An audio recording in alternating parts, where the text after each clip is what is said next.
রাজনৈতিক প্রতিপক্ষকে ধ্বংস করে দেওয়ার যে এই ক্ষমতায় জোর করে থাকার জন্য যে প্রতিপক্ষকে ধ্বংস করার প্রকল্পের অংশ এটা একটা অংশ। একটা হচ্ছে বেগম জিয়াকে জেলে পাঠাতে হবে তার জনপ্রিয়তার জন্য, তারেক রহমান সহ তার বিএনপি নেতাদের যেটা রাজনৈতিক ক্যারিয়ার ধ্বংস করতে হবে। কারণ তার তো থাকার আর কোনো সুযোগ নেই। আপনি যখন জনগণের ভোট কেড়ে নেবেন, এই জায়গায় যদি আপনাকে থাকতে হয় তো আপনাকে এইভাবেই থাকতে হবে।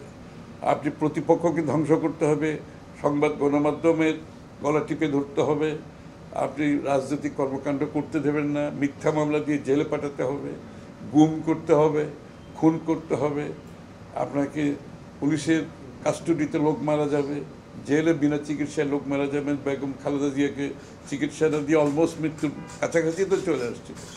সুতরাং এইগুলো তো আজকে একটার পর একটা, এই আমরা যেটা আজকে দেখতে পাচ্ছি, এই বিষয়গুলো একটার পর একটা খোলসা হচ্ছে, জাতির সামনে পরিষ্কার হচ্ছে এবং এগুলোর সমাধানের পথে আমরা যাচ্ছি। সে দীর্ঘ যে দেশটাকে যে গর্তের মধ্যে ফেলেছে, এখান থেকে ক্রমান্বয়ে জাতি বের হয়ে আসার যে কাজগুলো চলছে তার মধ্যে এটা একটি অংশ। তো সুতরাং আমরা আনন্দিত। আজকে আরও অনেক মামলা আছে, মিথ্যা মামলা, এটা তো না খেলে আমাদের বিরুদ্ধে তো অনেক মিথ্যা মামলা আছে এখনো, আমরা তো এখনো শেষ করতে পারিনি। এইটা একটা একটা করে মাত্র সমাপ্তি হচ্ছে।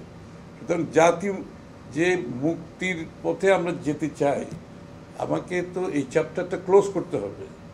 এই যে অন্ধকার যে চ্যাপ্টার, যে অধ্যায়, এটা ক্লোজ করে জাতিকে এগোতে হবে।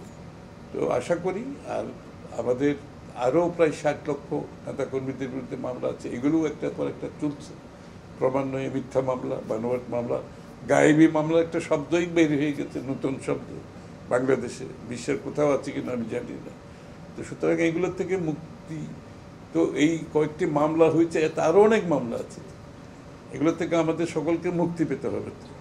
তো এই কাজগুলো চলছে এখন এর মাধ্যমে আবার জাতি তার স্বাভাবিক রাজনৈতিক পরিবেশ ফিরে পাবে আমরা আশা করি।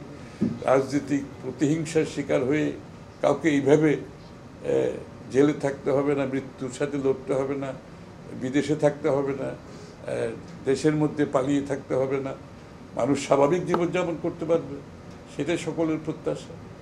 তারেক রহমান সাহেব কিন্তু চাইলে ওই শেখ হাসিনা তার মামলাগুলো একটা অর্ডারের একটা প্রক্রিয়ার মাধ্যমে একসাথে সব, এবং শুধু তার মামলা না, তার দলের যত বিরুদ্ধে সব মামলা সে বাতিল করে দিয়েছে। সেই কাজটা তো আমরা করার জন্য রাজি না, তারেক রহমান সাহেব রাজি না।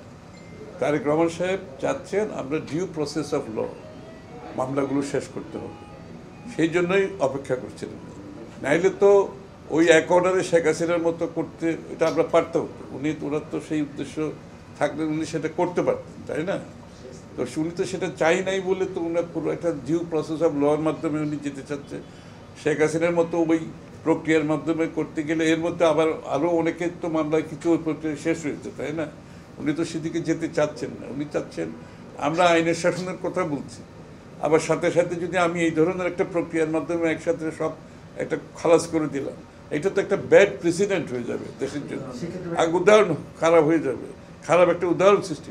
এই জন্য উনি ডিউ প্রসেস অফ লর মাধ্যমে ওনার সব মামলাগুলো খালাস করে দেশে আসবে। আমরা তো যত তাড়াতাড়ি, আমাদের লয়ারও তো চেষ্টা করছে, এখন কোর্টেরও তো একটা প্রক্রিয়া আছে এখানে। তো আমরা চাইলে একদিনে বলবো না যে কালকে সব কোর্টে নিয়ে শেষ হয়ে যাবে। হ্যাঁ, নতুন বছরের প্রত্যাশা করতেই পারে শুরু।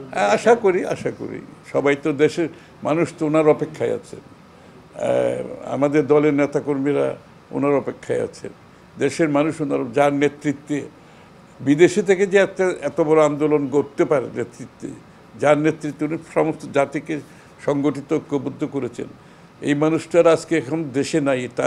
তার অনুপস্থিতিতে আমরা সকলে তো অনুভব করছি, তাই না? তারপর তার উপস্থিতি জাতির কাছে, সকলের কাছে কাম্য, সকলে অপেক্ষা করছে।